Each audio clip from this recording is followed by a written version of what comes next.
Good evening, uh, free brick fans, and welcome to tonight's second part of our doubleheader between Brickiest, Brick Dave, Martin Brickcloak, and Night Brick. My name is Xeno Brick. I am joined in the booth by John Brickhead. How you doing tonight? I am so filled with love to have my brick family just extend. You lay at night and you dream of these moments where, you might have like your little bricks running around, or maybe a big old brick reunion where not even the biggest, baddest wolf can come and blow it down.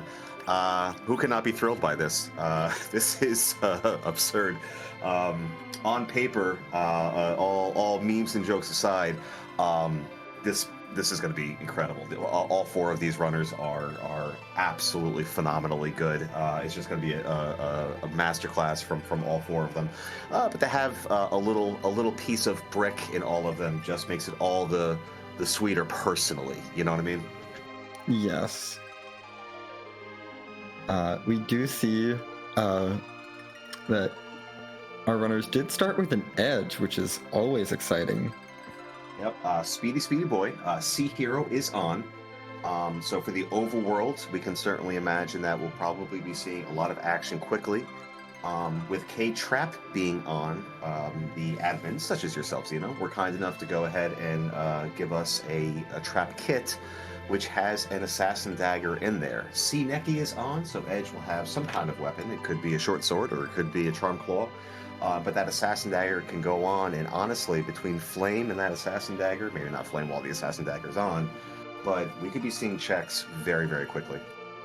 Yep, we could be seeing checks very, very quickly, although as the sea wears on, Edge really does need a decent amount of gear to get him going, as opposed to some other characters. Edge needs two decently solid weapons. They don't both have to be amazing, but we don't need to have Masa, but we need something good in each hand. Yeah, or, hear me out, 50 Drain Spears. Well, yes, that is also an option. Buy all the Drain Spears, and then you're fine. Drain Spears. But either way, we need a lot of things for Edge. Correct. I find that, for those of you that might not know, I assume that most of you do, we are on a T Money and S Wild flag set, which means that every chest is going to have money. It is T Wildish with money, so the chests are going to have quite a bit of loot, and the shops can have absolutely anything, which is great, but it's not SMS, it's not free. These things cost money. So, if you want a Masamune, that's fine, but it's like 106,000 gold a piece. And I do believe that we're getting started over here. Yeah, so our early game is likely going to be seeing a lot of these runners going places, buying things. Oh, hey, look, it's Yang. It is Yang. And a hook. Oh, so that's I am much more excited about that hook than about that Yang. It's possible.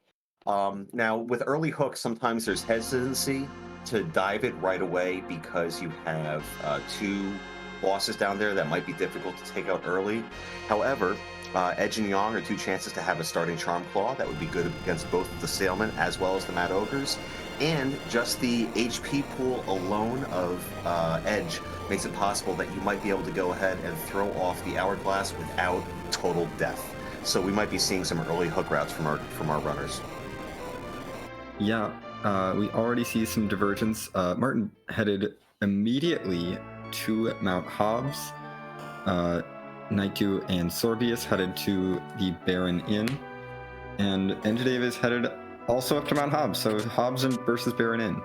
Yep, all is very, very valid here. We see an Odin sitting there with Kane and Baron Inn. Distinct 7 is on, and there is no Fusoya, so that means that you are only going to find 7 characters. We know that the third one is Kane, and now we know that the fourth one is Palom. Yeah. Palom is a great character to find early on, honestly. Just in any flag set, he gets online very quickly with Quake, and Quake is a very good spell, especially for dealing with some of our trap chests that have 4 or 5 enemies in them. Without a doubt. Just having 3 characters means that should they go ahead and decide to dive the hook route, Just having 2 targets makes it more likely that the Staleman won't punch them out. As you pointed out, Quake is learned very early at level 23. Let's say we throw the hourglasses on the 4 Mad Ogre chest in the hook route, as well as the Staleman. You're going to get, with life glitching, pretty close to having Quake, which means you might not need any hourglasses when you go to Castle Eblan, and you could still have one for the Warriors chest. Well, you'll need one for the Mad Ogres in Castle Evelyn, because Quake doesn't work against Mad Ogres, but still, definitely saving on hourglasses is good. I'm just assuming we're going to find a Charm Claw. Oh, there's a Thunder Claw. That's a very nice. It is very nice, definitely. Yep. Anything elemental, anything mute, anything dragon, any kind of weapon that you can go ahead and find and exploit a weakness of somebody, you're going to want to go ahead and pick up, even if those characters are not immediately in your party. Obviously, with that Thunderclaw, that's not the case because we have both Edge and Yang. Yep. We do see that our Hobbs runners have headed into Antlion, while our other runners have diverged yet again. Sorpius heading up to raise the hovercraft and then check out the Watery Pass, while Nightdew has headed to Kaipo. Yep. So Martin's found a Sura down in Antlion. In Kaipo, worth noting that we have found Cure 3s. With only Distinct 7, it is not always guaranteed that you're going to be able to go ahead and find a White Mage. So depending on how it all pans out, because we know 4 out of the 7 are not a White Mage, somebody like a Yang who's pretty quick and gets a pretty high HP total might turn into a White Mage with those Cure 3s. Yeah. It'll depend on who our remaining 3 characters are for sure. But this Asura is not very pleasant to fight here, especially since we have not found Mute Knives yet. True, but only 1,000 HP, and we see both NG Dave and Martin utilizing what's known as a Life Lock. To prevent Cure 3 and Cure 4 from going off, you wait until Asura casts Life 1, and then you do an attack, and that is a Pigtail, and we have a hook already. That is very nice. We can go ahead and turn that in right away if we want to get potentially something really good. There's a lot of good things we could find. Plenty of darts for. Yeah, we could get an Excal. Would be a great dart. A Masa would be a really nice actual weapon for Edge. Dragoon Lance and Avenger are both perfectly fine darts. Avenger not great to dart, but it works. And Kane's in the seed, so we could slap either of those on him. Absolutely. Or I just want to point out that Martin found a possum chest, not a Woobear chest. There are only 2,000 in Antlion Cave. Probably my favorite thing to find from Pigtail with this particular flag set is a Moonveil. Moonveil would be really good. Fun fact, an early version of this flag set had J items in shops. I do remember that. We had to remove those because the strategy for every seed became loot all the money, buy a stack of like 20 Moonveils, and win. It was a good strategy. I felt good about it, and then you all took it away. Yeah, it was very boring. So now you can't buy Moonveils anymore. Yeah, or any other J item, which honestly builds the value of having Edge in your party because, yes. As you all know, Edge can sneak Bacchus wines from Mad Ogres, or if you use a Siren on the very last floor of Cave Magnus, you can go ahead and steal them from the Ogres in that fight. In addition, Silk Webs can be stolen from a couple of specific spots when Sirens are used in the overworld, or in the underworld, excuse me. Yep, the Centipedes have Silk Webs as their steal. We did see our evil wall is at the waterfall today. I don't know how we walked into the cave and then the cave door closed behind us, and then we rewound time because we didn't really feel like fighting our way out. I think that's how it works. I don't know. Once somebody pointed out how ridiculous it looks when Octomam is coming out of concrete. They're the masses. Martin found them in Silvera. Jinx. Sorry, my daughter does that. So it's such a like a oh man, but you can't buy me a Coke, you're too far away. Anywho, so that's definitely some good information from Martin. Martin specifically has done a really nice job of mixing in objectives and checks with his shopping. He's already done Antlion, he did Hobbs. Oh hey, look, it's a free Masa. There it is, look at that. And that Masa also provides an agility boost. So Masa, Assassin Dagger Edge, is a speedy boy. And for the overworld, that's going to do some serious work. Yeah. That honestly, Masa Assassin Dagger is probably enough where I would consider just never buying anything weapon-wise for Edge ever again. It's sort of possible outside of maybe like a mute knife. Yeah, oh yeah, you buy a mute knife, and you buy like a boomerang or a full moon if you see one for back row, but like... Absolutely. But I'm not like going shopping for Murasames or ninja swords at this point. No. I No. don't care. So let me ask you, is there any value to, since Muras provide an agility decrease? I know I've spoken to some top runners about this before, but I'm also interested, as you are a top runner as well, I'm interested in your opinion on this. With a edge hero, do you find any value to double Mura to slow him down? I think there's situations where it can be useful, but especially not this early on. And buying those Murasames is a lot of money. Yeah. And I don't know that that's worth it. That's a phenomenal shop. That just Oh yeah, full moons here in the Eblan shop. Oh my goodness. and charm claws for both the Staleman as well as the Mad Ogres coming up. So that's Oh yeah, so convenient. very nice. Worth noting, I'm looking at the inventory. There is only one Siren. So if anyone's going to be going ahead and stealing Bacchus, it's probably going to be from either this chest or when we dive into Cave Eblan with the 3 Mad Ogres. They are easier to steal when you pop the Siren in Cave Magnus, but I have a feeling that Siren's going to be reserved only for stealing Silk Webs.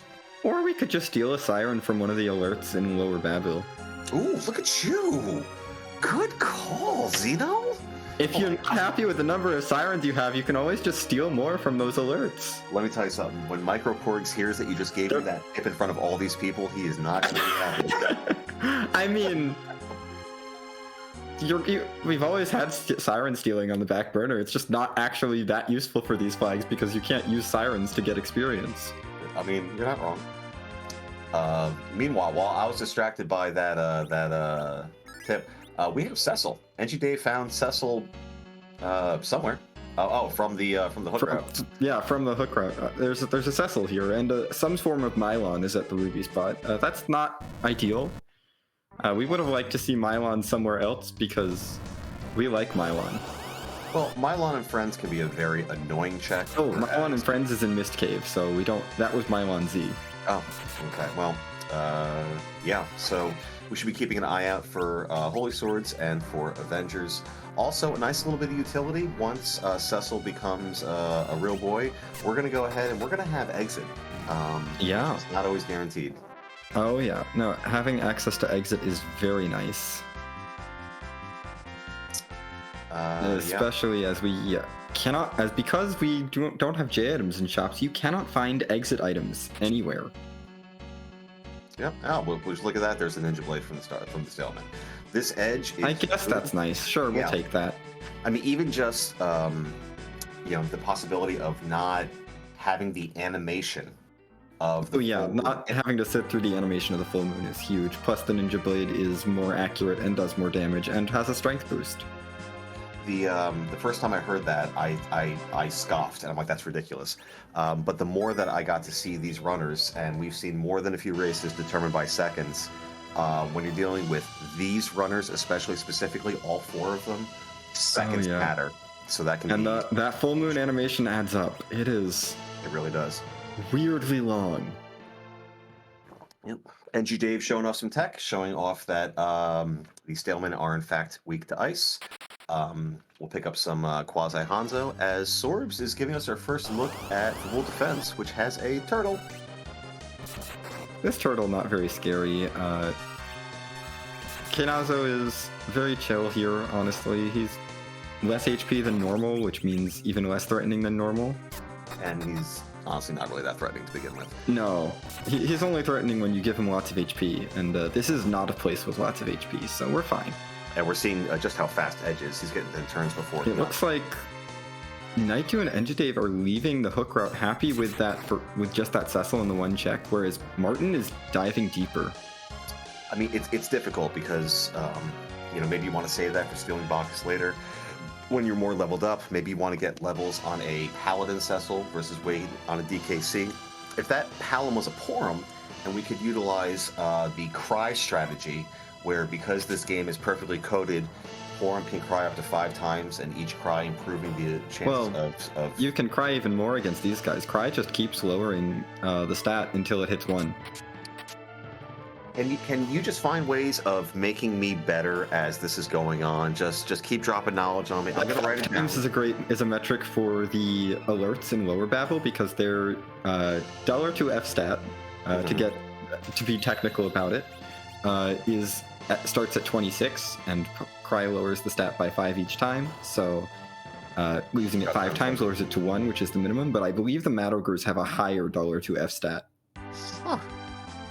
And so you can keep crying a little bit more. I don't know the exact stat for the Mad Ogres. How listen, we need. That happened. My guess is it's somewhere in the 30s or 40s. I wish you could bring some knowledge.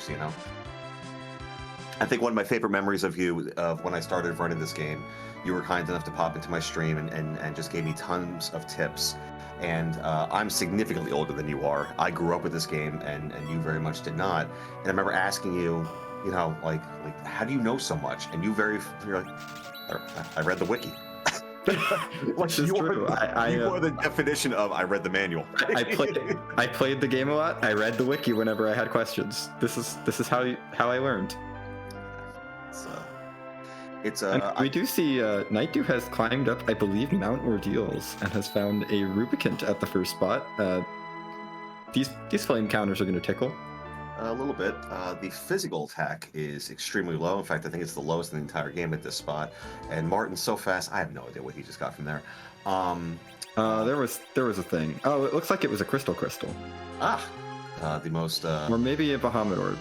I feel like the Crystal is this tournament's version of the Sad Ruby, because in ZZ5 it was just a piggy in there, and I feel like the Crystal. We need something funny for the Crystal, some kind of Well, the Crystal was Eblan Castle on Engidave's side. I was watching the wrong stream. But Engidave can shed his light silently now. There it is. Ordeals is a very popular fade in this flag set, unless you have specifically a Cecil. Yes. So, the reward is going to be obviously Paladin Cecil, and then you find the goodies, and then you win the game. The closest thing to breaking the game, as what we were discussing at the very beginning of the broadcast, when Moonveils were initially available. But if there's value here, those that chose to really go ahead and dive the hook route early are rewarded. They're going to go ahead and find possibly some kind of progression. Yeah, because there's really no other character that incentivizes ordeals. Tella does to some extent, but for most runners, the 2 spells that you really care about from Tella are Blink and Exit, and Tella already has those without doing ordeals. Correct. Blink on this flag set especially is exceptionally overpowered. Yes. Blink is always overpowered. Yeah. Ninja Stars and Stardust Rod in Aggart, that's a wonderful shop. And Night Dew's going to give us our first look at the Mirror Altar, and we get underground access. Yeah, that ordeal is looking pretty required. Not actually technically required. You could just do the hook route. I understand, but... But I have a feeling that most of our runners will... if you do the hook route, you find Cecil, and then in order to power him up, you get the Magma Key. So you're probably not going to fade ordeals.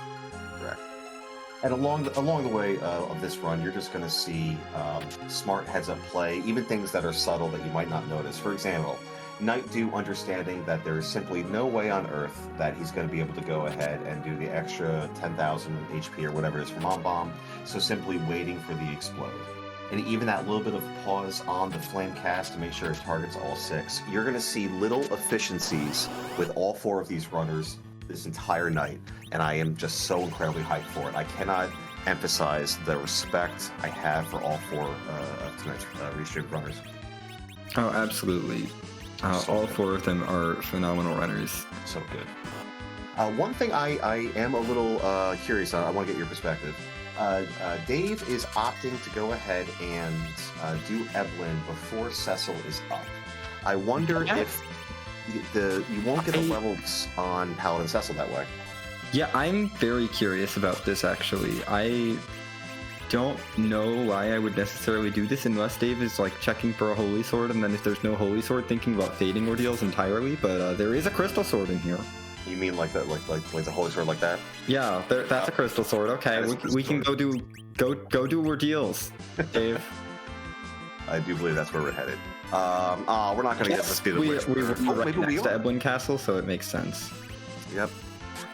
Kane will soon be joining Martin.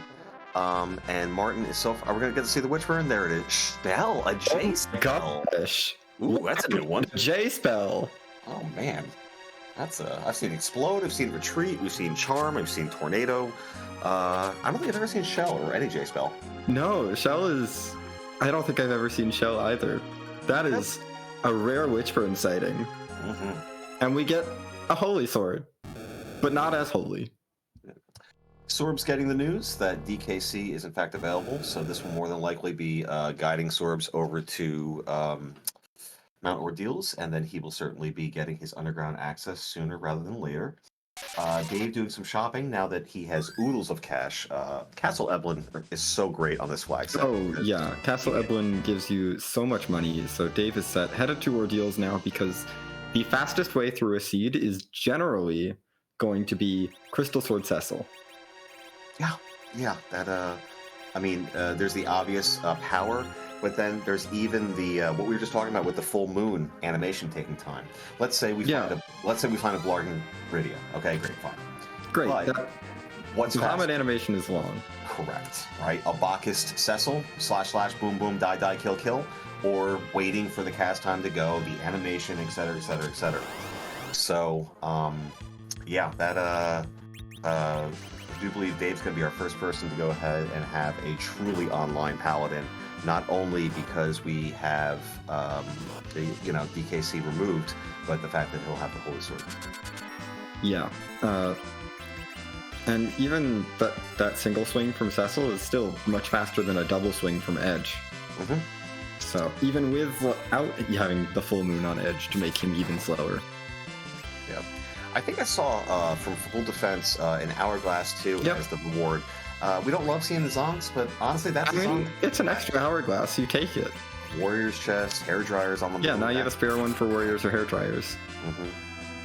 I even saw a race recently where people were doing traps up on the moon for both experience and trying to get a holy sword. And for some of those moon traps, you can use an hourglass. Yep. I believe you can use it on anything but the behemoths and the double dragons. Yes. That sounds correct. Good old Bimmy and Jimmy. Not to be confused with our team, Bimmy and Jimmy, but... No, different. Correct. Different Bimmy and Jimmy. Yeah.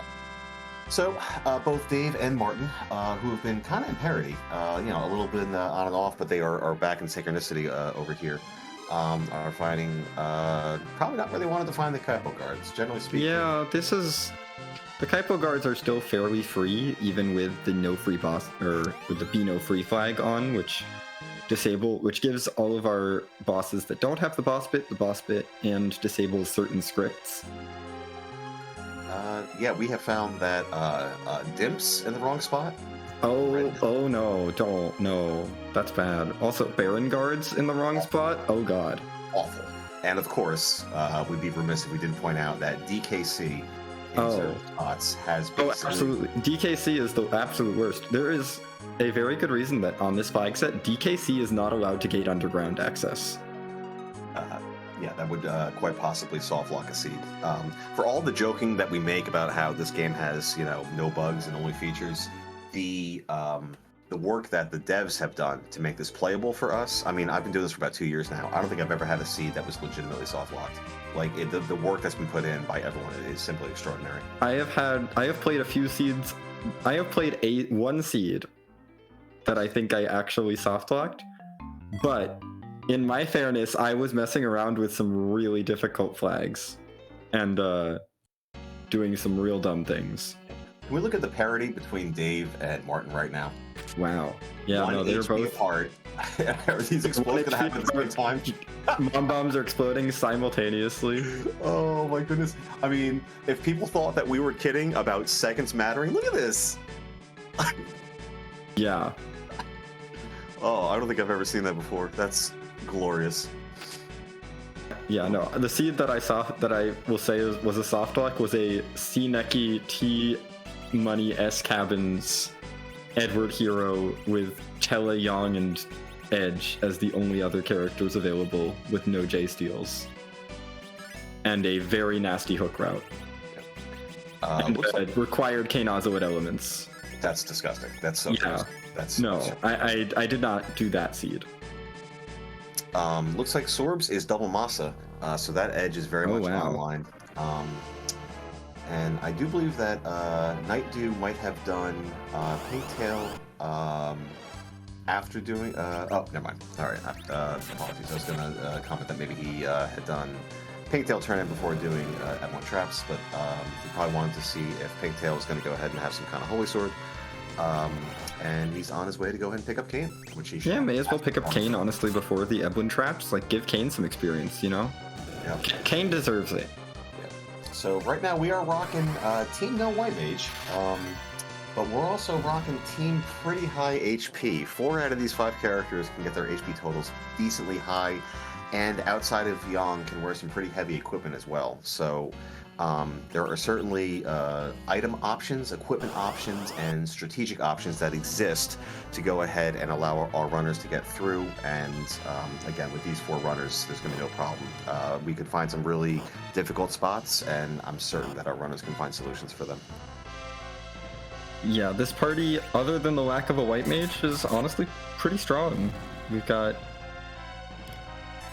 I mean, we have the four strongest Zerkers. Yeah. And Palom is good. I mean, on more traditional seeds, he's where there is a Z fight and you are grinding up, Palom is the preferred black mage just because he takes a lot less experience to get nuke, but with no Zoromas fight, Bahamut becomes very good. Absolutely. So Rydia is typically preferred on this flag set as a black mage. But, you know, should Sylph traps become inevitable, having Palom's AoE will be invaluable. Oh, absolutely. It's definitely better to have Palom than not have a black mage at all. Yeah, I did because as a lot of you probably already know, when you do the Sylph traps on a non-hero flag set where you can go ahead and maintain your anchor, you can manipulate your turn order, get Palom to RA1, you can drop down your battle speed, and basically ensure that either Virus or Quake, depending on your fight, gets off before anyone takes an action. You can go ahead and fly through the traps, you don't need to float, you don't have to worry about your HP, you're golden. But we see here that becomes a lot more difficult, and I had a seed where I found a way to get Edge fast enough, who had gone through the hook route, to go ahead and have Flood and go first, and I was so cocky. Sitting back in my chair like, oh, Johnny Bricks, way to go, buddy, way to be so smart. And then Flood didn't kill the ghosts, and I died.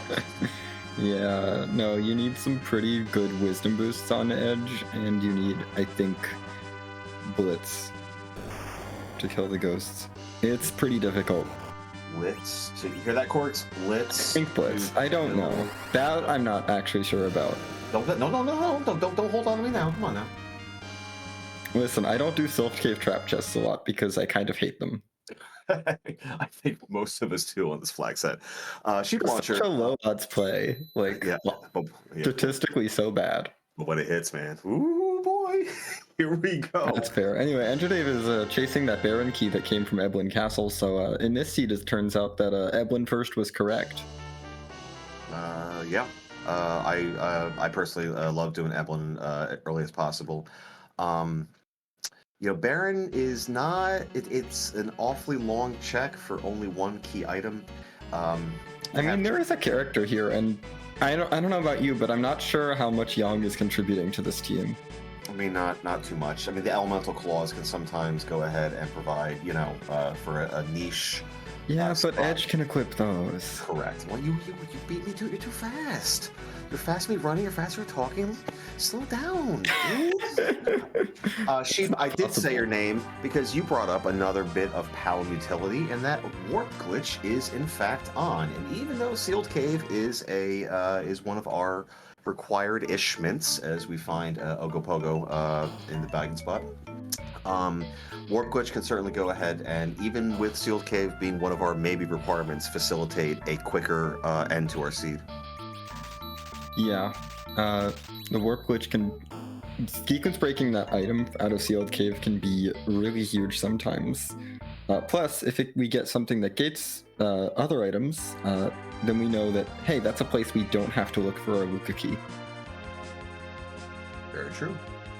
So Wyvern is off the table. NG Dave is heading over to Baron 2. This spot can always make me just a little bit on the nervous side, in case it's either exactly Wyvern without a Witchburn, or if it's Golbez.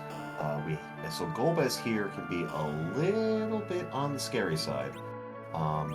But it is just a, for those of you that might have colorblind issues at home, it did in fact change, and we have gone from Odin over to King Queen Evelyn. Baron is quite free. Yeah, it turns out the Evelyn royalty is also the Baron royalty. I guess there was a royal marriage somewhere along the way, and the two kingdoms got united, and I don't know what they were doing with a sea snake in the front hallway, or rather a lunar snake, a lake snake. I got nothing. Martin updating his Holy Sword from Light Sword to Crystal Sword. Again, really top-notch runner, understanding that Crystal Sword is in fact just a little bit better than a Light Sword. Yes, just a little bit. I don't know about you, but I think like 200 something attack power is better than 99. I mean, listen, I teach music. I count to 4 on math teachers. So that's fair. Dave finding only a dupe Palom. Dupes are not on in his flag set, and we don't have any more information at this time on who the last 2 runners are. We do get to have one of my favorite parts of the randomizer. Who takes the place of the twins today, saving us a guard and a dead Zeros? Yep. I suppose. We have a guard and Zemus. And Zemus himself. Yeah. Keeping the Baron Castle walls from collapsing on us. Yeah, honestly, the guard part feels fair. Yeah, the guard makes sense. Zemus, I'm surprised by, but pleasantly. And oh, good, we get another Masa. Well, that's either going to be sold or that's Dart at this point. Yeah, no, it's definitely what we wanted to see from that very long check. Absolutely. Well, maybe D-Mist will be down in the required D-Mist with Darkness will be down in the basement. Who knows? This is a possibility, yeah. It is. So we have a Quaking Palom that is headed down to the Feymarch over on Martin's side, as Night Dew is heading underground, soon behind. I think Sorbs also dropped down the Magma Key, but is electing to go ahead and get Kane first, possibly looking to slingshot Kane from the Warrior Chest when he comes back down underground, but we'll have to go ahead and wait and see on that. Yeah, the Warrior's Chest is decent experience. It's about the same as one of the 2 dwarf fights. It's about 21,000, or was it 21,500? And then yeah, 21,500. Mm-hmm. So a little more than I think the first spot. Or no, I forget how the dwarf spots are both like 20,000, 25,000, so right in that range on experience. But depending on the boss, the dwarf castle spot can either be much harder, or much easier. So this is just a more consistent source of that experience, and it's only 1 boss for a key item as opposed to 2, and we kind of don't have warp yet, so we'd like to get that before we head to dwarf. Absolutely. Also, I have found on this flag set that, in a more traditional flag set, Keyless Tower, I know certain people, cough, cough, Elven Sorrow, cough, cough, cough, certainly love the check. I personally do not.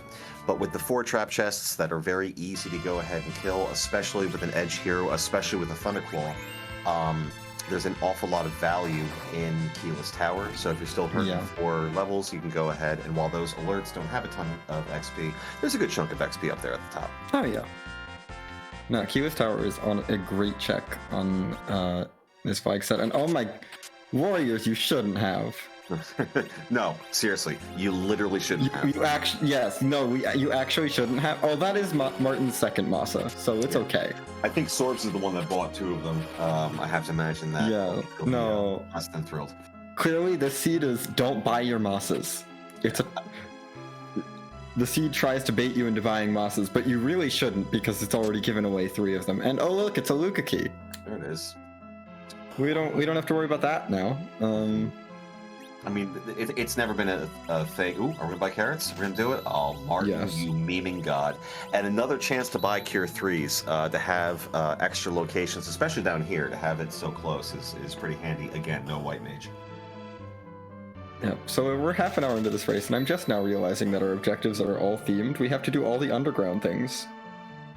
Oh yeah, look at that. Everything underground we have to do.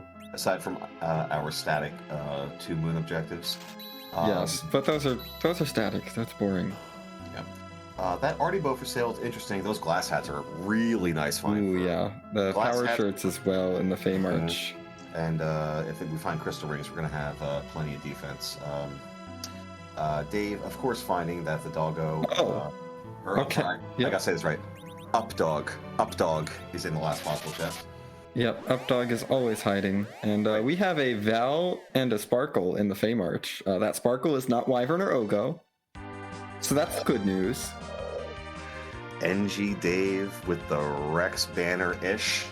And we've got Darkness for Dave. That's a oh my gosh. Huge advantage. Oh, goodness gracious. Not much, JP. What's up with you? Nailed it.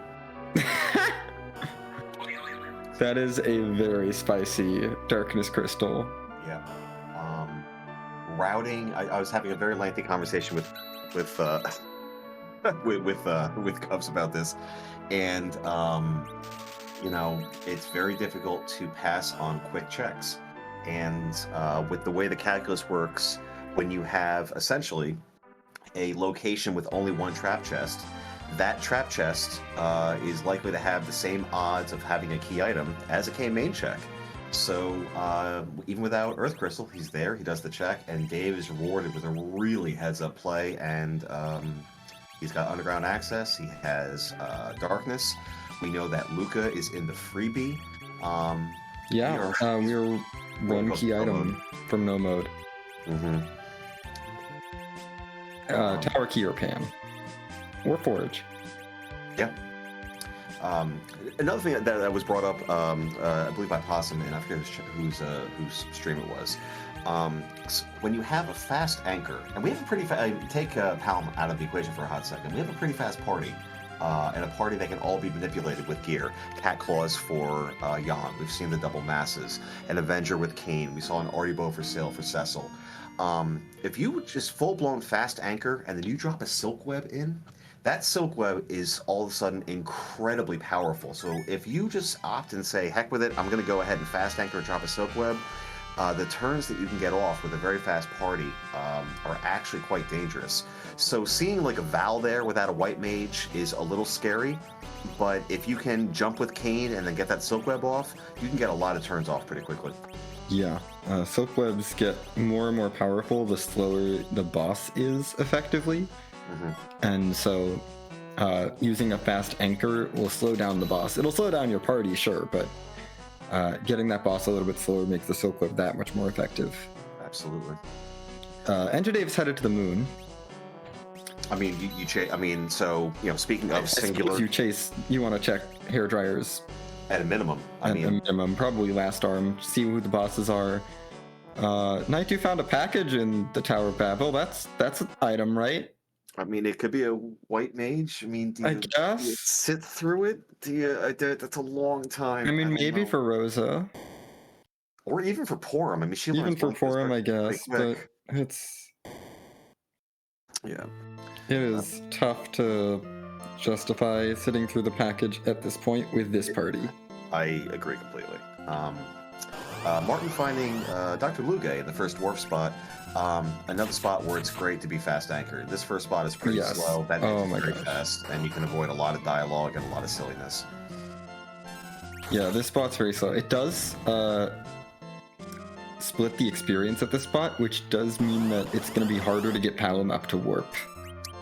But with Luca Key in hand and Sealed Cape being required, it's not as big of a deal. This is very true. We have to go down there anyway for an objective. We already have the key, so we can go do that right away.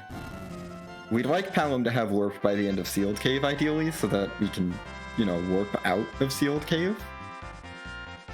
Just a Cecil on the moon, so nothing too exciting there. Yep, looks like he was staying at his uncle's house. Spoilers, apologies. Sorbs is going to find his Dr. Lugay, and we have another Sparkle. We've seen Wyvern already. We've seen Ogo. And now we see a Blarging Rydia And Martin has that Bahamut, so goodbye Yong. We don't need Yong. That's and not for nothing. By the end of this, that's going to be warp for Rydia too. So. Oh yeah, Rydia is a huge bail here. It's just, oh hey, you know how much you were stressing about getting Palom to warp? That doesn't matter. And not for nothing, 60% of the time, she could be a white mage. 100% of the time, if we have found an Asura, that could be a bailout as well. Also, we do now know that Pale Dim is the sparkle in the Feymarch. We've seen all the other sparkles. The Dooting Dragon himself. Yep. Alright, so we're going to get a couple of key item checks on Martin's side. We're going to get a first look at the hair dryers over on Dave's side. Again, more good strats. And yeah, Night Dew is taking out the elements at the top of the tower. We're getting lots of information in a short amount of time. We have Crystal Sword Cecil, and Dave still is heads up enough to remember that we can go ahead and cover our Quakecaster to make sure that Palom can go ahead and... For chat, real quick, Plague was on Mount Hobbs, guarding our Palom at the very beginning of the seed. Palom's so short, you figure, he just like run under, right? Yeah, Plague is flying, it's fine. That is a Moon Veil from the top of tower, not progression, but valuable. There's the Earth Crystal from Dwarf, so Martin is now going to get pushed a little bit more towards darkness. That Darkness Crystal. That's bad news for Dave. Yeah. Pretty fortuitous. And Pan from Sealed Cave. Oh, baby. Let's go mode. Oh, my goodness. I never get seeds like this. Not quite go mode for Martin. Martin just has to go find that Darkness Crystal, but has every incentive to go there and has the Pan as a secondary objective. Oh my goodness. So would you bail on that Val in the Feymarch? And, I mean, I wouldn't go for the Feymarch early. I'd probably put the Feymarch off till the end. But yeah, I like what Martin is doing here. Go straight for this Pan. Run these Pan checks. And then this takes you right up towards the Earth Crystal. Just do Zot. Route like Flame Dog, Zot, maybe into Baron. Yeah, it's fantastic routing. Just wonderful routing. Because Zod, Zod is basically kind of like Warp Glitch Tower in a way, in that you get two checks, and with this party in a relatively short amount of time. Meanwhile, that is correct, Scala. We have Edgy Dave is in fact giving us a last arm check. Again, percentage-wise, about the same likelihood for a key item, although we're running out of them. We haven't seen either part of Forge. That's the only one. Yeah, the tower key would be nice, I guess. That's true as well. Utilizing Cat Claws for now, for the agility to help go first.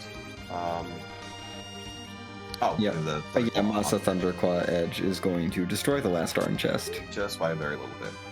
It can be a little bit of a walk in here. But we do have warp to go ahead and get out, so it won't take that long to leave once it is found. Yeah, I don't hate this check, especially since Enjade has got that Darkness Crystal so early and is trying to push some extra value out of it. And he must know that it's not, if you find it in Antline, if you find it for Bull Defense, it's a check that, most runners are going to go ahead and do relatively quickly. It's not like, oh, I found this and I was going to find this. Doing Flame Dog, for some people, is part of the calculus, but not for everybody. So to find it that early from that check without the Earth Crystal, because he doesn't know that the Earth Crystal can be found from Dwarf, he's got to feel like, this is kind of chasing his routing a little bit. Yeah, it's definitely not a super out there play, but it is out there enough that he's trying to push this. It's a little unfortunate for him that last arm was so late into the giant.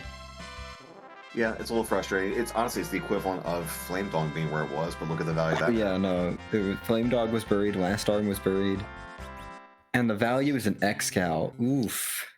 So making the decision to leave, which is probably the right decision, but giving up that dart is a little. There had to be a moment where it was a little tempting to try to hold on to that. Nah, that's a long walk. A long warp? I don't think Enjade has warp yet. Other than that, it's a long walk, that's right.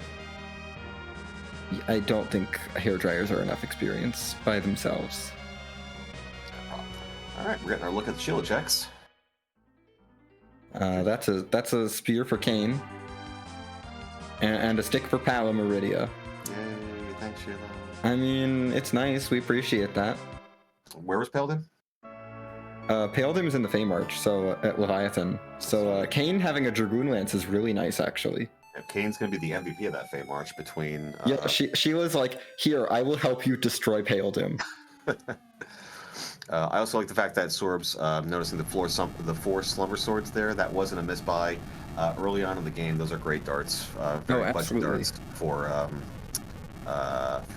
Edge. Again, these runners just being very straight heads up. What's funny about Martin doing Fey March now is the amount of mocking this gentleman has done for people that put off the Fey March to go ahead and only Fabul, excuse me, to go ahead and only check it once. And what's he doing? What's he doing? He put it off to check it once. He put it off. Martin Broadcloak. See how it is. I mean, he's not going to get burned by it, but because Fabul was a complete waste of time. I'm sometimes, when it's convenient for me, a man of ethics, you know? So, you know, I want him to go ahead and stand by what he preaches. I mean, as someone who preaches fading Fabul all the time, except maybe not on this flag set. Well, that's the thing with this flag set, right? It's this flag set I don't. This flag set I'm more on the Fade Ordeals train, generally. Oh, yeah. But Choo. I will go to school to be the conductor of that train. I loathe ordeals on this flag set. Yeah. Don't tell me. But most that. flag sets, I am on the Fade Fabul train all the time. Yeah. Fabul defense is a waste of time. Never go there. Except when it has go mode. Yes. Sorbs is going to go ahead and utilize some cover strats with Cecil. Really heads up play. Fortunately, Rydia a little low on the MP, but we probably have a Quake that can go ahead and... Yeah, we've got a Quake. It's fine. Send these little warriors down to their... Yep. Martin is now headed up the tower to try and get some quick checks done here. Unfortunately, we know there's not much of value in the tower. Knight Dew headed to Dwarf Castle to get what will be essentially his Darkness for Go mode. Yep, this has the potential to be a very jetty seed between how quickly our runners are finding no mode, go mode, as well as the power that exists. I mean, just Crystal Sword Cecil alone, I mean, that's enough to go ahead to, you know, be able to, I don't want to say cheese your way through some fight, but go ahead and kind of get through with duct tape and paper clips. But when you throw on Blarg on top of it, when you throw on darts on top of it, when you throw on Kane with the gear that we found for him, AoE with Powell, you know, maybe getting bailed out healing wise with an Asura with Rydia. These runners know how to take this party and go. Absolutely. So while we have a lot of crisscrossing that's happening, please give these runners a follow. We've been talking them up for a good part of the race, and for good reason. Sorbs, Dave, Martin, Nightdew, all of them, just exceptional runners. And for those of you that are watching because it's tournament season and you're looking to go ahead and learn more about the game and how to get started, all four of these gentlemen really encompass what it means to have such a loving and caring community. Of sharing and being generous with knowledge. They are entertaining streams, and you'll learn a lot just by watching them. And they, like most of us, are very open to go ahead and answering questions. Yes, and shoutouts to the rest of the team behind the scenes putting this show on. Shoutouts to Scala Kitty doing the restreaming, and Sheepwatcher and Brickhouse doing our tracking tonight. Brickhouse clearly having just an excellent taste in names. I mean, there's no other explanation for that. I you know, for no reason whatsoever. I'm just saying. So Sorbs took one look at that Fey March. It was like, you know what? Yeah, maybe we don't do this Fey March right now. Maybe we do it later. With K summon being off, our runners know that you're not going to find progression from doing the Fey March bosses. So it's not like you're going to find your go mode by doing it, so why do it right now? But Sorbs, I do believe it's going to give us. Is this our first look at Sealed Cave?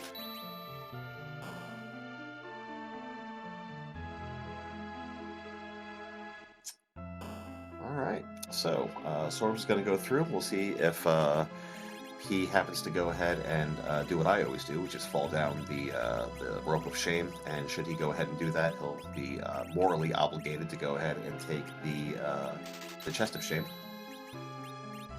Night Dew is leaving Dwarf Castle. We'll see where he's heading off to as well. Dave has found those power shirts. When you have the strongest melee characters in the game, you want them to have some of the strongest gear in the game. Having done Earth Crystal and looting out the treasury, you have basically endless money. Sometimes you need to be a little more careful and judicious with where you go ahead and spend your money. 70,000 is a lot for a power shirt. Sometimes you might just find a black belt for 14,000 and it's good enough. But with the amount of money that we have, I mean, just look at the equipment that he's putting on these characters. Yeah, we're good. Yeah, double cat claws and power shirts and dragoon spears when they do the pan turn in, and my goodness, it's all of these bosses are going to have a very, very, very bad time. Yep. Gosh, all those sylphs being so kind, giving us a white shirt that Rydia can't wear anymore because we did Dwarf Castle. Yeah. Cecil can wear it, though. Cecil can. Cover strat Cecil can. That's not a bad piece of defensive gear, and we have already seen glass hats. Oh, neat. We found some dark imps here in the sealed cave. Tiny little legs, but they're so fast. But, Xeno, are they fast enough to outrun a Blarg? I mean...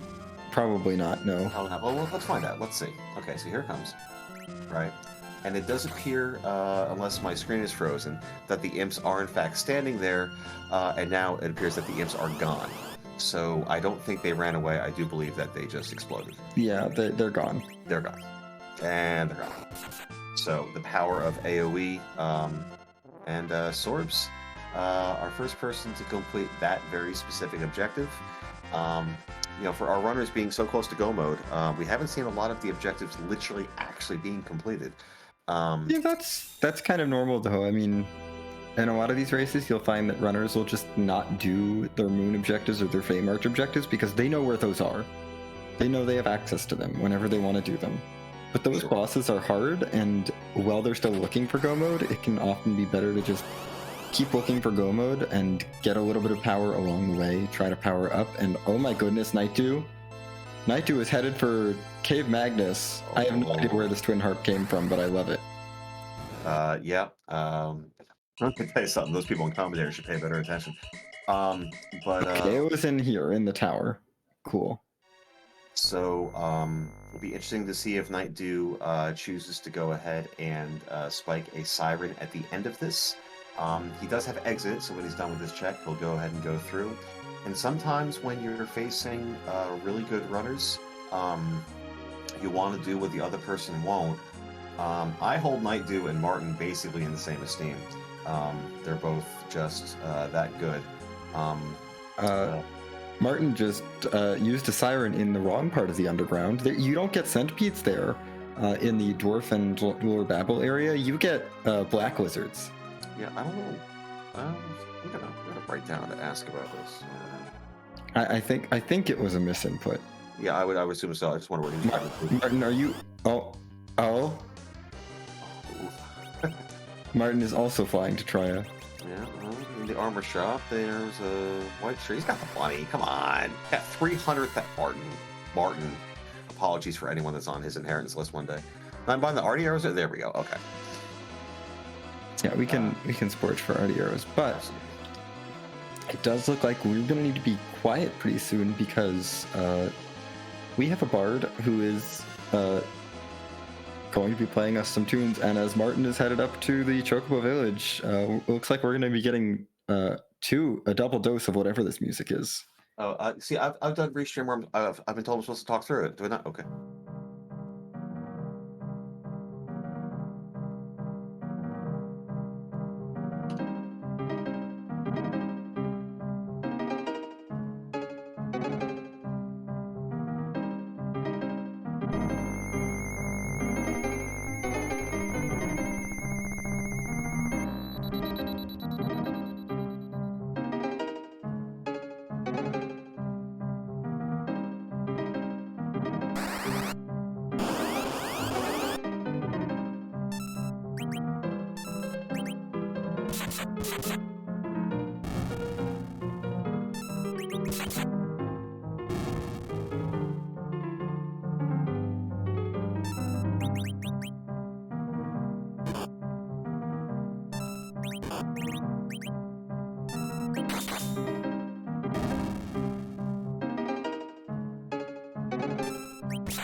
And that was Dark Death Mountain from Legend of Zelda: Link to the Past. And oof, that's a spoon. Another dart. Another way through a At boss. least the dolls here don't get the magic defense of the spot, but I guess it's time to be quiet again. But I have so much to say. I just really feel emotion.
And music is done on Martin's side. Martin now has his spoon. Knight 2 has been stealing Bacchus from some ogres by using a siren here in Cave Magnus. As an Irishman, I certainly approve of this. It was brought up in chat that these ogres are, in fact, easy to steal. Wow, good go, Johnny B. To steal Bacchus from than the mad ogres. Yep, Yeah. much lower level, so... Yeah, although how can you be that mad when you have that much wine? I don't know. Teach their own, I suppose. I think the thing the mad ogres did is they drank the Bacchus wine. Yeah, well, I guess we all react differently. In a little bit of divergence, Dave using his siren not to steal Bacchus wine, but rather to steal silk webs. Yeah, I mean, to be fair, Dave is in go mode. This is very true. I don't know if any of our runners had Xenobrain to go ahead to think to steal an extra siren. But yeah, so we'll see how those two. And that's Sorbius in go mode. And Sorbius already done 2 objectives. Yep, and Martin is headed up the Tower of Zot. Knight 2 also headed up the Tower of Zot. We're going to be into go mode on every runner's stream pretty soon. And with the amount of divergence that we've had, the fact that they're all kind of converging at the same time, I love it. I love everything about it. Yeah, Enjadave got into go mode a little bit earlier, but Sorbius is up an objective, and oh my goodness. That's Demisted Magus Sisters. Well, that's a very slow Deepness of Magus Sisters, so it's going to be going down quite quickly. I don't think we have to worry about getting into a mist phase. No. That could be tower. That could be tower key. That could be spicy. Yeah, it could be a way out of one of our bosses. Paladin is still not the nicest boss. Paladin and Val are still not the nicest bosses in the Feymarch. I feel like Paladin's pretty free at this point. We've seen Artie available. We've seen Dragoon Spears available. There's one problem with that. We don't have Blink. We don't, but we do have a white shirt, glass hat, cover strat Cecil. And Cure 3s. This is true. The glass hat's doing a lot of work there. Yeah. Martin's saying, I have go mode. Why would I go ahead and do the rest of Zod. Yeah, honestly, that's very fair. It's very fair. Yeah, you are in go mode. It is kind of a bit of a lengthy check. I don't think you really care about any of the characters here. As we see another Yon is our first one. Paladin is at least manageable with crystal rings or tiaras or Dragoon stuff. Mm-hmm. If you find a Dragoon shield, that's really good. Let's see what Night Dew decides to do here. Night Dew is going to go ahead and finish it out. So a big part of the seed might come down to whether or not we find faster progression from either that Demas turn in or whatever happens to be at the end of Zod. Yeah. Though that's, I think, unlikely. Honestly, none of these objectives are too terribly long. Sealed Cave is kind of long, as is walking down to the Masa altar, but none of it has been too bad. Though, there is still potential for rudeness on the moon. We have not seen DKC, and we have not seen the Gauntlet. Yeah. So what do you think our runners will do if it's DKC at Cape Bahamut and the Gauntlet at the Masa altar? Honestly, Gauntlet is not completely out of the question. That's fair. The evil masks, you have Thunderclaws, because they are obviously machines. And yes, very clearly. And we have everyone knows that for sure. And we have a lot of dragon killing equipment. The biggest problem with the Alt Gauntlet at Masa Altar is when you have the singular red dragon and Heat Ray goes off. Unless we have Asura, we don't have a way to really heal everyone in a timely fashion. Now that being said, if we have Dragoon equipment, if we have a Dragoon armor or gauntlet or something along those lines, and we're implementing some kind of cover strats, then we have a kind of a fighting chance. I was going to say we also have a Dragoon Lance. True. And we have half a forge. Oh man, that is interesting. So those are two opportunities. Option for Demist to give. If Demist gives Legend Sword or Tower Key, that is really nice. Mm-hmm. Also, gonna look at the Baron shop. I'm sure someone popped in here already, but it's the first time I'm paying attention. You know what I'm saying? Oh, this is what if Demist gives Tower Key into Legend Sword? Ooh, look at you. That's spicy. Just don't go to the moon. Yeah. Also, actually, remember to go ahead and turn in the Demist. Not that I would ever forget. Me? What? No, never. No. All right. Well, Night Dew's going to find out about his Adamant Rock very shortly. Dave, our first runner to go ahead and take on the Fey March bosses here, implementing cover strats. Mm-hmm. And just a firebomb. Thanks, Demist. Of all the items for Rydia's mom laying in the middle of this village to give, is a firebomb really what you want to go ahead and provide? We're not gonna read too much into the lore of that. No? No. Feels bad. That does feel a little bit on the nose. Right? Just maybe a touch. Looks like Sorbs is going to go ahead and steal some silk webs as well. Cover strats are a really nice way to go. We have Quakes being timed with Kane going out. Dave astute enough to go ahead and pick up Drain Spears to dart.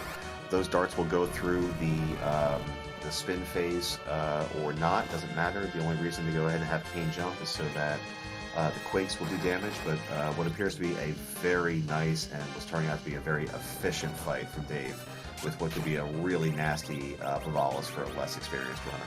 Yeah, I have to give Dave the advantage here at this point versus Sorbius. Dave's just already done with the Paladin most of the way through this Val. Sealed Cave's kind of long, sure, and Sorbius does have that, but I don't think Sealed Cave is quite as long as these two fights.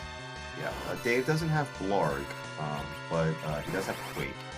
And between Quake and Crystal Sword Cecil, it's honestly, Blarg is nice, but it's not gonna really matter unless we see some multi-target stuff. Right. And Dave more than likely waited to do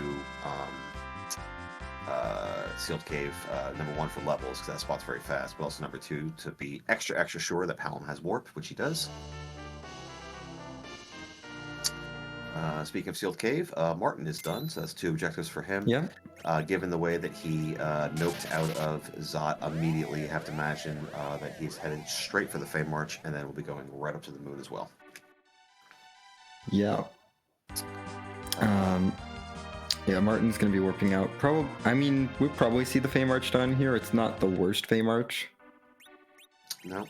So Night Dew is a bit behind here. It's going to be interesting because any choice that you make, right? If I'm gonna, especially on this flag set, right? So let's say I'm gonna go stop and pick up masses, or I'm gonna pick up glass hats, or I want to get wisdom boosting gear on Iridia. The question becomes, is the time that I'm going to spend to pick up that item or any decision I make, am I going to get that time back, right? Night Dew made a conscious decision to use his one Siren to quickly steal a lot of Bacchus. Currently, Night Dew is a little bit behind the 8-ball with Martin because he hasn't done Sealed Cave. However, he's got a ton of Bacchus. He has an absurdly strong party in terms of melee, and you can just muscle your way through these bosses. Will he get the time back with that investment of stealing all of that Bacchus, and will he get through these bosses faster than Martin, who doesn't have as much? That is a very good question, and I'm excited to see how it plays out. For sure. Yeah, if Night Dew's setting up for Paladin with Samurai Bow Artemis arrows on Cecil, you'll love to see it. Yep. Not only for the agility boost, but also for the damage gear. Well, there's no agility boost from the Samurai Bow. Oh, it's the same bow, excuse me. Apologies. No, the Arty arrows are exciting because they do so much damage to Paladin. They do. They turn it from a doot to a tood, if you know what I'm saying. Yep, Sorbius is into the Paladin fight now. Martin is approaching the Paladin fight. Yep. Yeah, throw that glass hat on Cecil. Make sure he's safe. Yep. Paladin getting a taste of his own medicine with some Quake. The trouble with this Paladin is you can't really use Rydia here. As Sorbs uses Rydia here, Quad 9s does Quad 9s, but also Quake does quite a bit. Quite a bit, and Rydia is on the ground, and Cecil is almost dead. Yeah. And now Cecil is even more almost dead. Team 8 HP, calculated, it's fine. Everything's fine. Everything is fine. Everything is fine. Everything is awesome when you have Cure 3s. Am I going to get DMCA'd for that, Scholar, or was that also not good enough? I'm not bitter. It's fine. Everything's fine.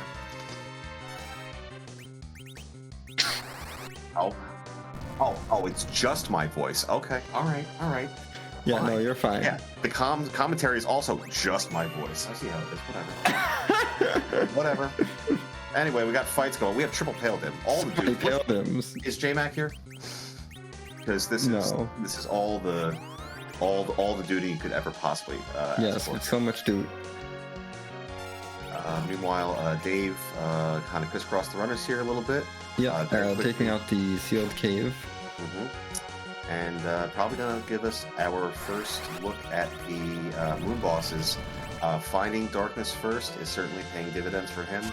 He's got the levels, he's got the gear. Dave also has the big whale raised already, as opposed to every other runner who has not raised the Darkness Crystal, or not raised the big whale, and therefore has an extra cutscene to sit through. And oh, that's cute, Paladin. Thank you so much for the extra Artemis arrows. There's Dark Elf, I guess. I suppose. I don't think we care because our only archer in this party is Cecil, and we already have a crystal sword. We've seen D-Lunars. We've seen D-Lunars, we've seen Wyvern. Yeah. I guess a gauntlet could show up, and that could have dragons in it. That's true. Honestly, that crystal sword is probably better off. And Palom can be an archer if we really want him to, or Rydia, but no, why? Yeah. Why? Yeah. Also, at this point, with no heroine robe, why? Doubling up on your point about going to the moon, Dave also already did hair dryers and last arm. So should we find something truly disgusting and gross that we can't get through, which would honestly only be a DKC and probably a gauntlet at this point, you know, I think a likely thought for our runners is, okay, let me go check hair dryers and last arm. Well, Dave did that already. So Dave is Yeah, we know that there's nothing there, so Dave will at least not be drawn in by those checks. As we have triple Val going through here, because everyone's marching toward the finish here. This is Everyone is just kind of on the same path. When we saw these runners on paper, this is kind of what you expect of just just very efficient and good solid gameplay here. It's not DKC. There's no blink. There is no blink. Maybe Edge learns image. No, Yang is not dead. This is fine. Yep, and we might just see flat out cover strats here. Don't directly attack. Would expect cover strats.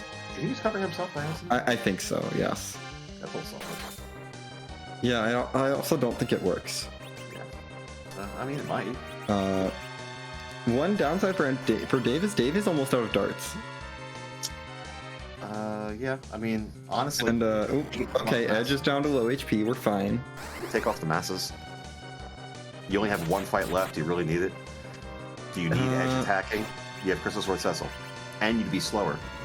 The masses are kind of shit darts, though. Or bad darts, sorry.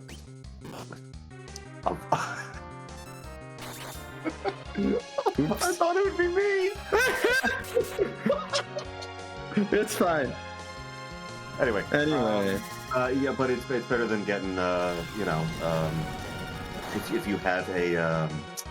you have an antline counter that takes out we're attacking. Never mind. Oh, we're going. Yeah. Oh, yep. And down goes Edge. Goodbye. Yeah. This is also pretty bad news for Night Dew. If your plan is to go ahead and Bacchus and go, this is not the boss that you want to go ahead and do that with. Yeah. This is not a great boss for Bacchus just because of those counter attacks for the fight command. And yeah, Cecil is still taking a decent amount of damage from this in the back row. This is going to be interesting. Oh, no, there's one damage. Okay, that's what we like to see. We might see some bluffs maybe from Palom. I don't know how much HP we have here. Was it 35,000 here at this point? Something like that, yeah. It's quite a bit. There's a decent amount of hit points here. But apparently, at the moment, though, it appears to be 0. Really nicely done by Dave. Yep, there we go. Not progressing. In great shape. And let's see what delightful non-progression item we get. Is this even randomized? Oh my goodness gracious. Meanwhile, Night Dew is going to complete Sealed Cave check. We have whales being raised by both Sorbs. Martin is already on the moon and is going to be getting his Antlion news because, of course, Antlion's on the moon. All right, chat. Let's get your predictions in there. Who or whom are we going to find? I don't know what the grammar is. Are we going to find down at the Masa Mune altar? What you got for us? I am so excited. There are many possibilities. I'm going Gauntlet. I'm going with it. I would love to see Gauntlet. Sheep Launcher, clever, but bailing out with winning the game. I don't think we've seen Water Hag. That would be fun. Yeah, punchy, but very doable. I had a scene where there was the delay because when you get the Gauntlet, you have that slight delay before the boss battle starts. And I got down there and there was the delay. I was like, but that delay also exists for Dr. Luge. However, in this particular case, we've already seen Dr. Luge, so if we see that delay, we'll know immediately. We have seen all of the moon bosses. All the sparkles are gone. So it's not going to be an Ogo, it's not going to be a Wyvern, not going to be D-Lunars. All the Baron Guards. I don't think we've seen you Barons. We've not seen the Baron Guards. And we have not. I don't think we have any mage killing gear. Ooh, that would be spicy. Whatsoever. I don't think I've seen a Rune Axe. I don't think I've seen a Mute Dagger. I don't think I've seen arrows. No, I don't think I've seen any of those things. Well, we can just use coffins or an hourglass, right, Xenocat? No. Oh. Okay. No, we can't. You can use Zeus gauntlets to not get sized. Oh, there you go. Or ribbons. Ribbons are very good. Ribbons are very good. Expensive, ribbons are extremely good. They give you the resistance to the Baron Guard's punches, and also you can't get sized or picky, so Very, very good. True. Night Dew doing a great job getting through those dimps, and we'll be headed to the moon as well. For those of you that just think Antlion is so cute, you get to look at two of them. Look at the top, look at the bottom. I am glad that Antlion's at least in his natural habitat.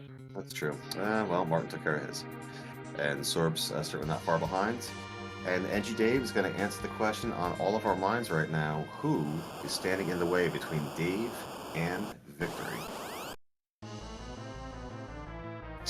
That's annoying, but fine. Yeah, the reset out was because he wasn't healed up. We'll probably see a cabin or a tent here. Yeah, we just need to heal everyone up here because the orbs are slow, but fine. Now this is fine. This is fine. I have done this fight with much worse parties. If you were anchored, just saying heck it and go would be a little different.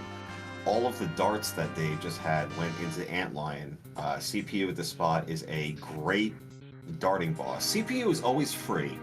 It's just not necessarily always fast. I mean, with Backroad Edge and I presume Backroad Cecil, it's not that bad.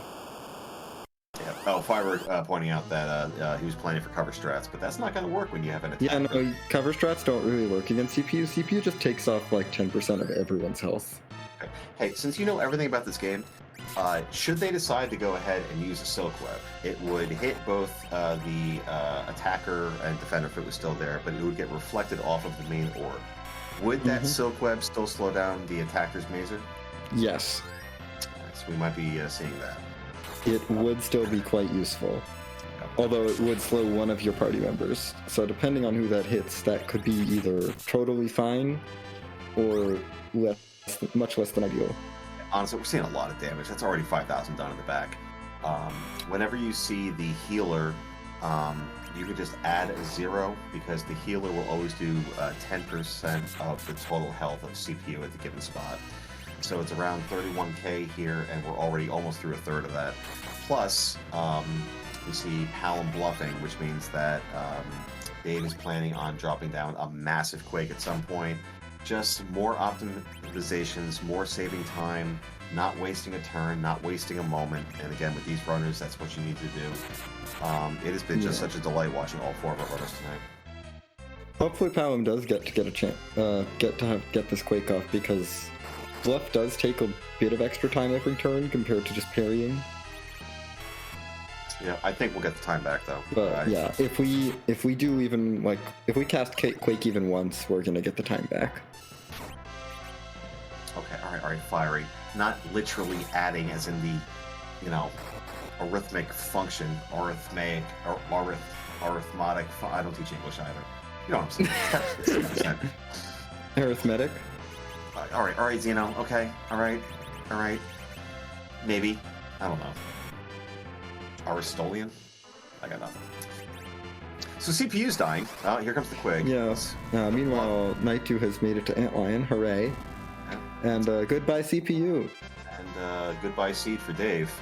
Get those GGs. Yep, that is our 6th objective, and that is Dave finishing this race in first place overall. And oh look, more Artemis arrows. Yay. We needed those. Right, but what a seed. My goodness gracious. With an official time, what appears to be 1 minute, 15 seconds, and 26 seconds. 1 hour, 15 minutes, and 26 seconds. GG's to Dave. We'll see what's going on interview-wise, if he'll be joining us. Really great run. Really good. Oh, absolutely. And Sorb's not far behind. It does sound like we are joined now by NG Dave. GG's. Thank you. So, GG starts in this race. Yeah, Sorbs is not far behind you. So, Flame Dog, huh? Yeah, that had the keys. Let's ignore the fact that I found 2 Zogs immediately afterwards. It's hard to complain, though, right? I mean, you find... It was still a bunch of XP. Mm-hmm. So how'd you feel about the seed overall? It was a relatively breezy seed, to be honest, especially with that edge start. I decided to do a little Judge Show special that we're going straight to Hobbs. Mm-hmm.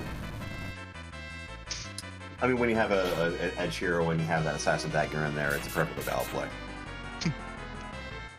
And it turned out to pay off because the dancing dagger that Palom came with meant I could, or allowed to do some more clearing.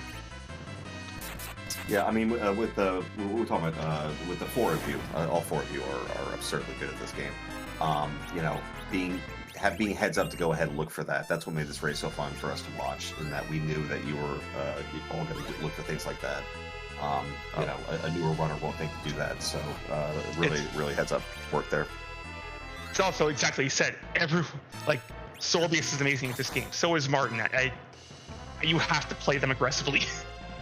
You do. Rabon once talked about the difference between, you know, playing to win and playing not to lose. Sometimes you just got to make your decision and go.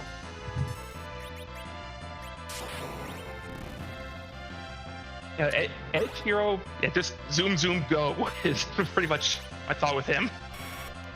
With you had I'm sorry, you had overwhelming power, but no white mage. Did you feel better about not having a white mage with overwhelming power? I felt a lot better once I found a Cure 3 potions. That is very fair. Yang could at least be a white mage-ish. Yeah, no, the Siege just kind of was like, we're going to give you characters that can do damage, and we're just going to give you more characters that can do more damage, and that's about it. Which is also why at some point you saw Cecil switch over to cover tank duty. Yes. It's also why at the end of the seed I reset the CPU. You were set up for cover strats, and it was like, this is the wrong boss to be set up for cover strats. Yeah, because I had 3 characters at critical, and there were a bunch of melee only bosses left immediately, in the pool. yeah. Like Water Hag was still out there. There were tons of bosses that could have been great for cover strats, but dolls. I think they were still out there. We did see dolls. I didn't. I don't think you saw them. As far as I knew, they were still in the pool. So apparently, we found that the other 2 halves of Go Mode in your spoiler log were right next to each other in the Sylph Treasury.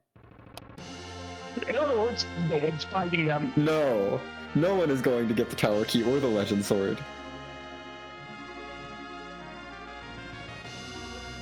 No floating. No one's got time to sit through constantly triggering the party.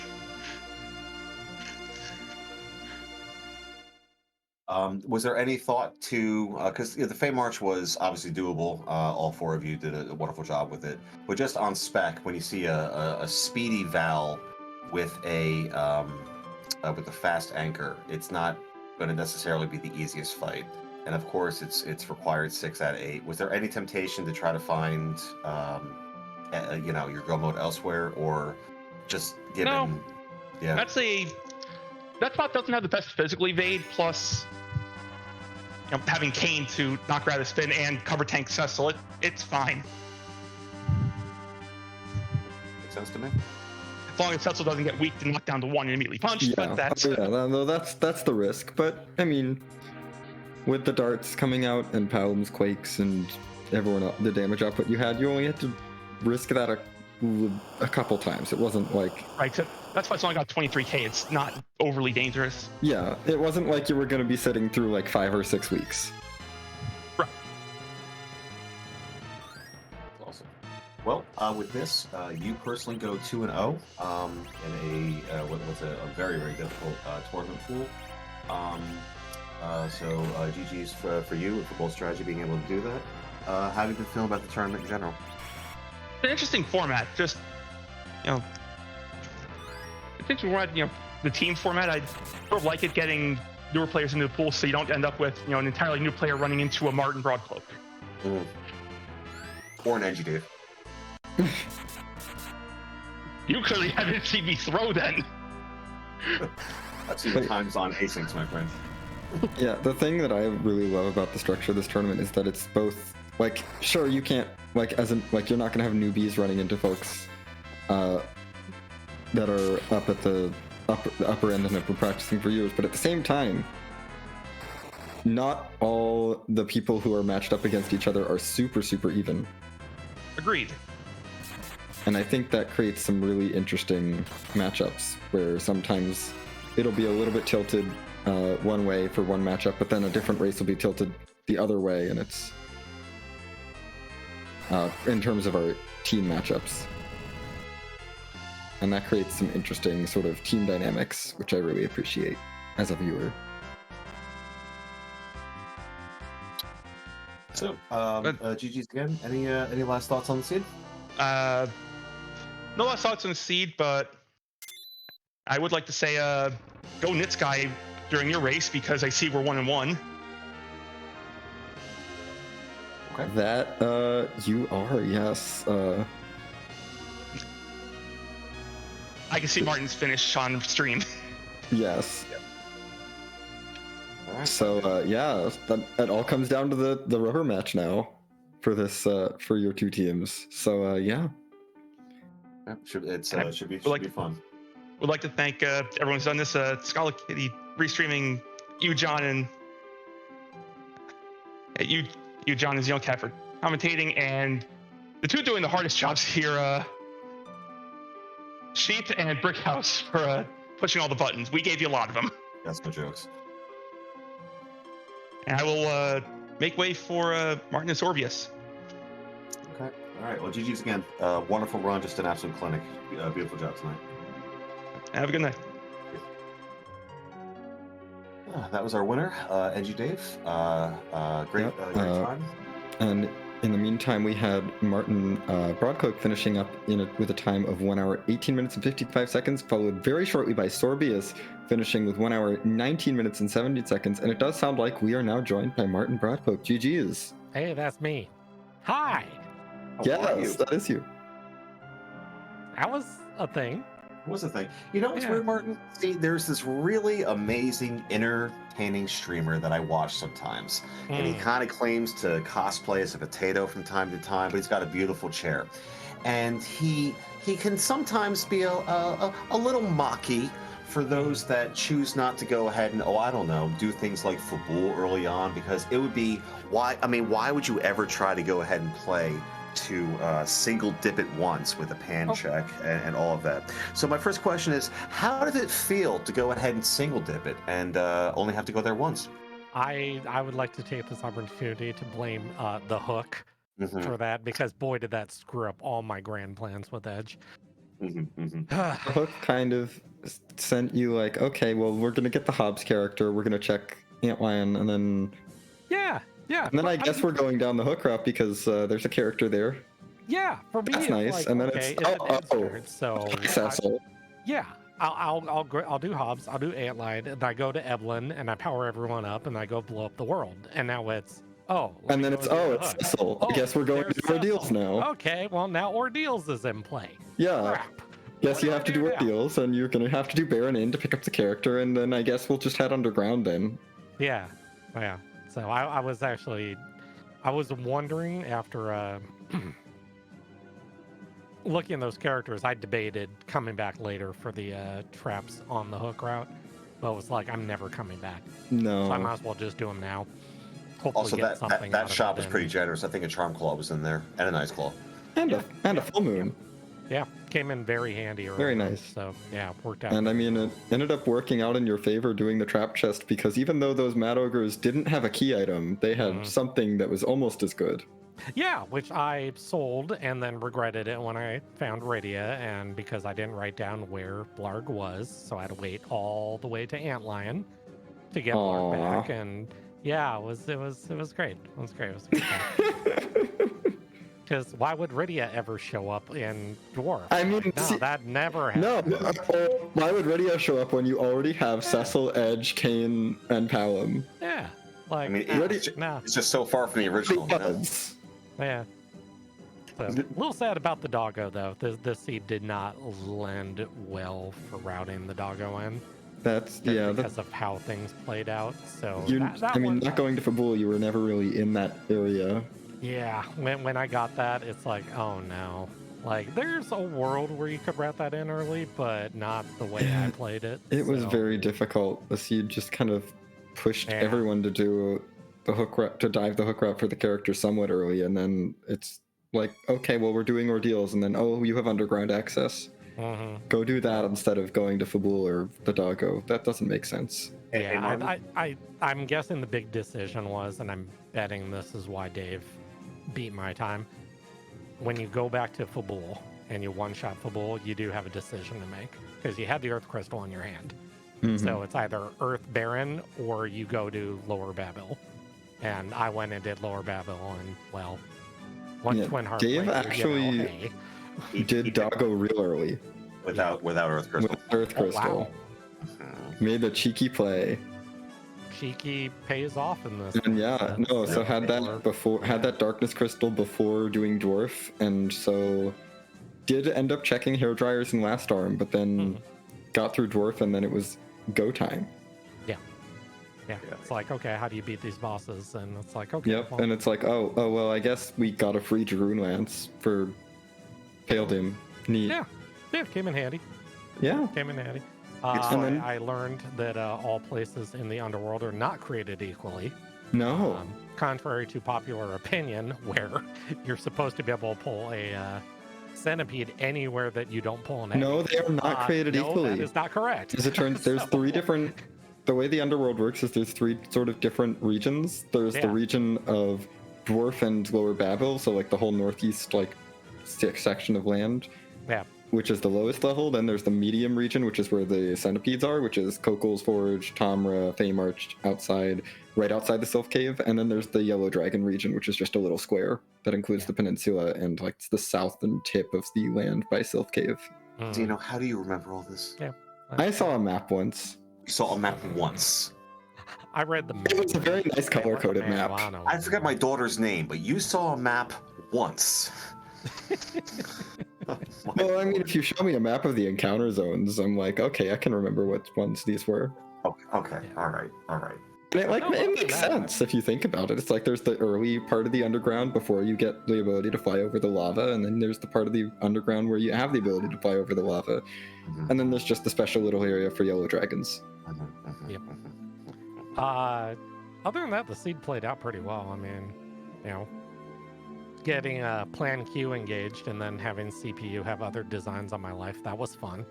Oh, not- no. So Plan appreciated Q that one not greatly. anchored is like Plan Q asterisk. I feel like.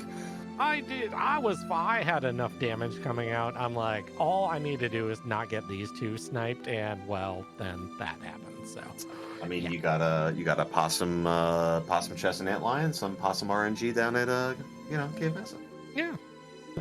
But no, other than that, I mean, it was a lot of fun. I do like edge starts. They lend to being very fast out the gate, and this one was no exception to the rule, especially with Cecil. And yeah, other than that, I mean, everything played out. I tell you what, though, having Blarg though would have sped up a few things, just a few, just a couple. Well, it certainly worked out for you. Yeah. If and when you watch this back, I think you're just going to find just the four of you just destroy yeah. the scene. Yeah. The four of you just, there was quite a bit of divergence. For a while, you and Dave were kind of in lockstep, and then you kind of split apart, and then kind of came back together. But for a while, all four of you kind of crisscrossing all over the place, and then it's fun because there's certain opens that have kind of been established a little bit. This is so different that the meta isn't quite there yet. It's starting to kind of form a little bit, but there's still a lot of diversions. Case in point, and Dave diving down to do Flame Dog. Whereas the other three didn't. So to see all of you be so wildly different, and then basically finishing, someone pointed out in chat with his 6 minutes of each other, four of you, it was really fun to watch. Yeah, we're all kind of okay at the game, from what I well, hear. you, So, you might, so- to quote E-Ninja, you might know a thing or two. yeah, just a couple. So. Maybe not about encounter maps, but everything else. Well, hey, if we're not learning something, I mean, why are we playing the game? Like, I'm Apparently- still learning things about this game, so Apparently, you need to need to look at a map once today. I learned. yeah, pretty much. So Yeah, I'll okay. never forget that going forward. There it is. All right, my friend. Any GG's on it? Just a wonderful job as always. Thank you. It's always hype when you are on restream. Any last thoughts for us? I'm sad DKC we never saw him. So. Shout out to DKC. Sorry, not this time. Oh, and to Golbez.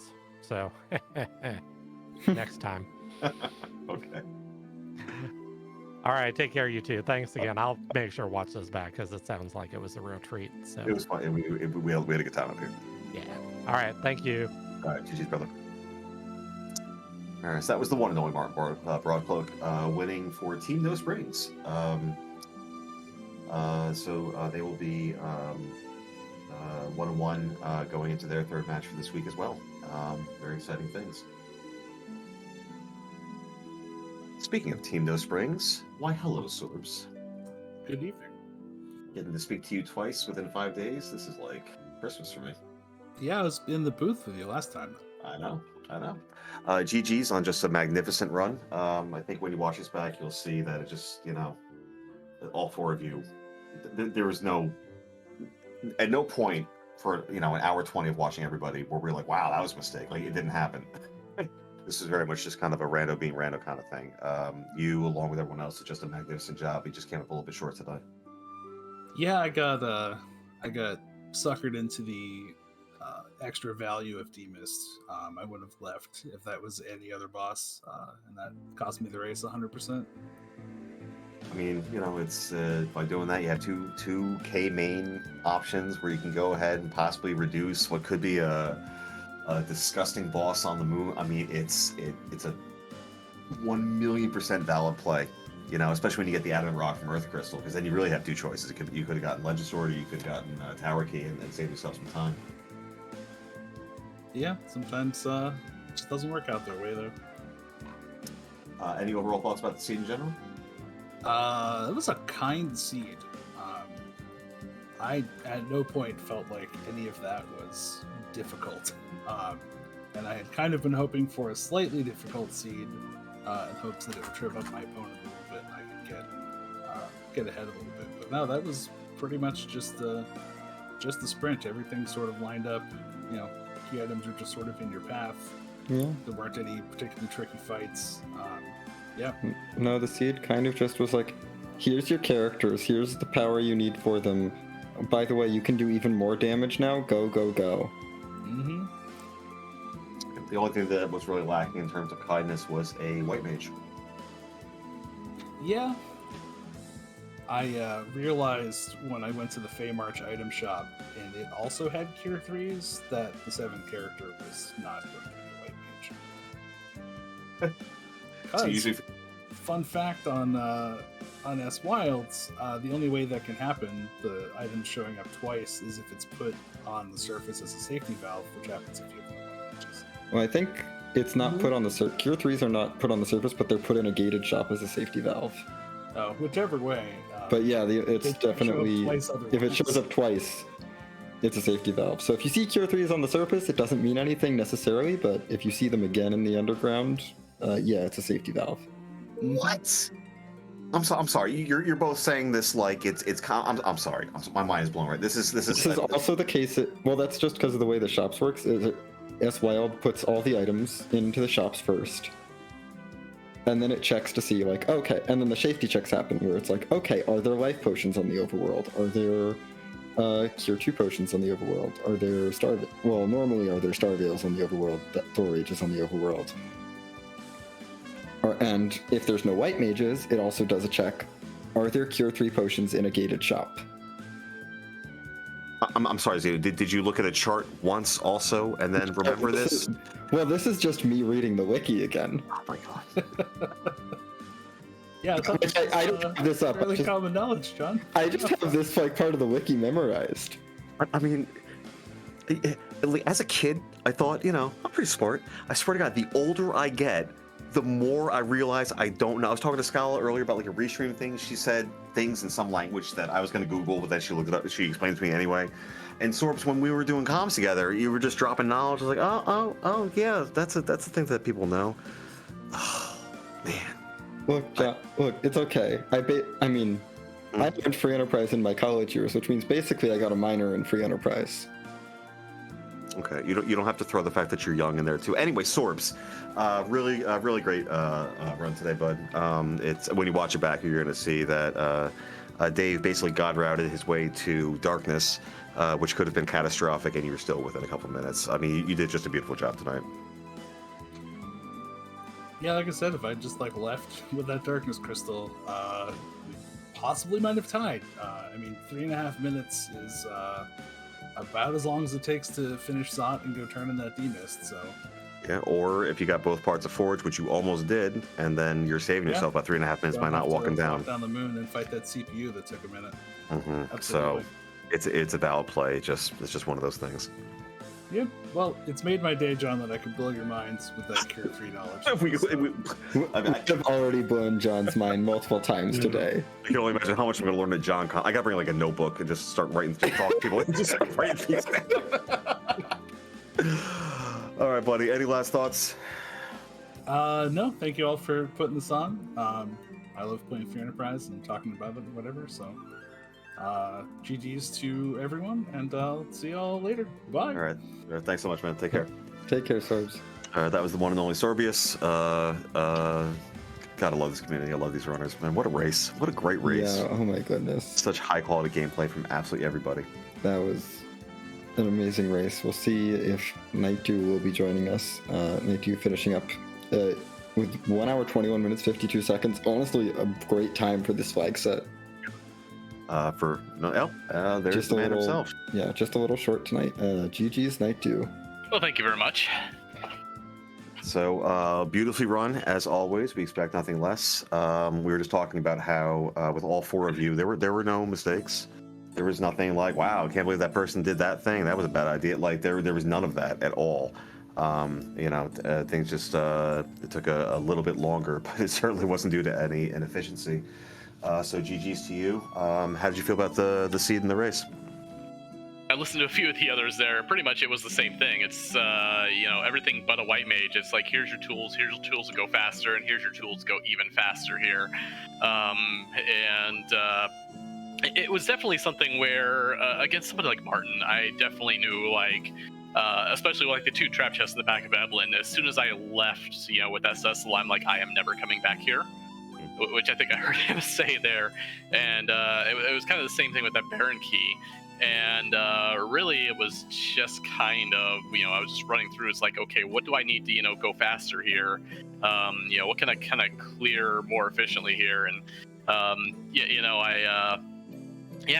I said, I have no problem with how I ended up running that. And it's just against runners of these caliber, we all finished within 6.5 minutes, and that's kind of the story here of the race, where it was just minor routing decisions. Like I too bemoan the fact that I did not warp immediately out of Earth after grabbing that Earth crystal. But especially after seeing Demist, when you have two key items that can basically save you a trip down to the Masamune altar, it's a risk I would absolutely take again. Yeah, mathematically, it certainly lines up. The only thing that you did differently than the other runners was opting to use your siren for the easier Bacchus Steel and Cave Magnus. The other runners opted to use their siren to steal silk webs, and nobody elected to steal sirens from the alerts. Was there any debate in your mind about, especially with a fast anchor like Edge, to go ahead and steal the silk webs instead? Absolutely, there was. I swear, like all my practice seeds, I just roll edge seeds, and it's one of those things where kind of the party really shaped that. Kane and Yang, especially as soon as Yang gets those cat claws, are almost just as fast, and really, it just kind of came into the whole.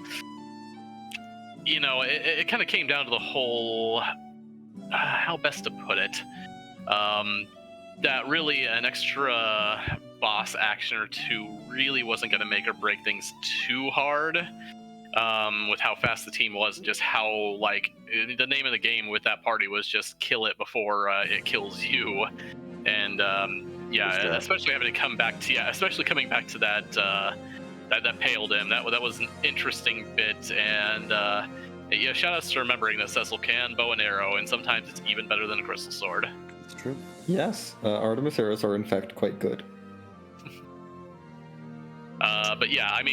Martin continues to be my nemesis here. Knocked me out of ZZ5 and hands me another loss here. No, I have nothing but great things to say about him and all the runners here. I kind of figured he was a little bit favored, and honestly, less than 3 minutes, it's you would rather win, but you went out there, we went out there, we all gave us one heck of a performance. So yeah. No, it was, you all were in the Fey March fights at the same time. I was definitely very glad to be in here in the booth, learning about free enterprise from Zeno, and not racing against any of you. You four were just flying. Says the guy who beat me last week. Yeah. A little bit of luck, brother. A little bit of luck. That's all that was. It was an ordeals away. Oh, you're better than you give yourself credit for. But it's the competition in this is real, but it's fun. So hey, it's So, Bold Strategy can still win the rubber match coming up, and we're all very excited to see that as this tourney marches on. Any last thoughts for us?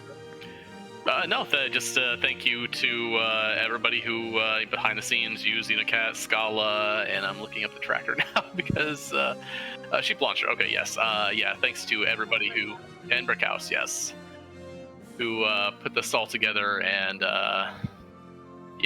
couldn't do without you. All right, well, GG's again, my friend. I think when you watch it back, you'll see that all four of you just did a glorious job. Thank you.